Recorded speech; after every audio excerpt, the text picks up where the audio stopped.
So when Tony Atlas there, Tony Atlas working strictly for Tony Atlas. He do what he want to keep Tony Atlas there. When Rocky Johnson there, Rocky Johnson working for Rocky Johnson. Hogan there, Hogan is for Rocky Johnson. Wrestling, all old time promoters always tell me, look after yourself, kid.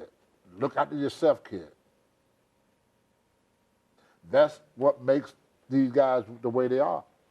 Because if you get close to somebody, that person could hurt you down the road. You say something, the most safest spot for a wrestler is in the ring. He's safe in the ring because he can protect himself in the ring. The dangerous spot for a wrestler is in the car, traveling with another wrestler, or in the dressing room with another wrestler, because you get a talking. And you say something. As soon as you say, Adrian O'Donnell, you should bring cocaine in the dressing room, give it to all the wrestlers, then go call Vince and tell Vince all the wrestlers doing cocaine. He's the one that gave it to him. Adrian Adonis was an interesting character. He passed away the same month as when Captain Bruiser Brody was murdered. We give all the guys a shot of liquor, then go tell Vince the boys in the dressing room drinking. Oh, he was legendary for his drinking. He was legendary for guys his drinking. would do anything to trip you up. They would do anything to trip you up. All right, well, let me ask you this, Tony. And that's why you see guys that keep their distance. Teddy Long, you ever met Teddy Long? Oh, Teddy worked for a couple of shows for us. Teddy Long, all the wrestlers would go check in this hotel. Teddy would find a hotel away from the guys. That's how come he stayed there so long. He won't stay with them. He won't stay to say, Mark Henry, the reason he stayed there so long, you already asked. Mark Henry would not stay in the same hotel that the wrestlers with. He traveled by himself. He don't hang around nobody. Well, so nobody could say nothing about him. Right. Nobody could cut his throat. They don't give him any material to work with. All the guys that stay away from another wrestler, they stay there a long time. All the guys that get into these groups and stuff, because the Vince come up and say, hey, what you guys was up to last night? Now, you got two choices.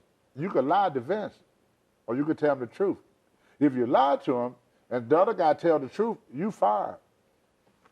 So if you want to keep your job, you tell him the truth. You're not going to lie to Vince just to protect this guy unless you're crazy. Let me ask you this, Tony. You vanished from the WWF map from May through October of 1984. Was that the time you were having some issues out in Los Angeles? What happened? I got blackballed. Because of that meeting? Yeah. And where did you go for those 8 months or so? It was hard to go anywhere because what Vince would do, he would call people and say, if you use Tony Atlas, I would put you out of business. That's how Mario Savoni went out of business. Mario used me. And he started, every time Mario would book a show, Vince would book a show the same night, in the same time. Oh, they were very common for that in the 80s, That's right, that's right. And they told me, if you use Tony Atlas, see, Vince liked closure. So when Vince wants to get through with you, he wants you to be in a position where nobody could ever use you again. When he's done with you, he wants you to be completely done. Done. El finito. Finished. Yep. Done. Well, so what did you do for those months for income? I became a certified personal trainer and started working with kids. In 1984? Yeah. Whereabouts? I've worked a lot. SD used to take me to a place where they have a lot of little black kids that were getting in trouble. So I did a lot of training way back, even in the 80s. I went to gyms to train people. Yeah. Then I got more involved in powerlifting and bodybuilding. That's how I won all them titles in 80. 85 when I won the AAU Mr. Universe.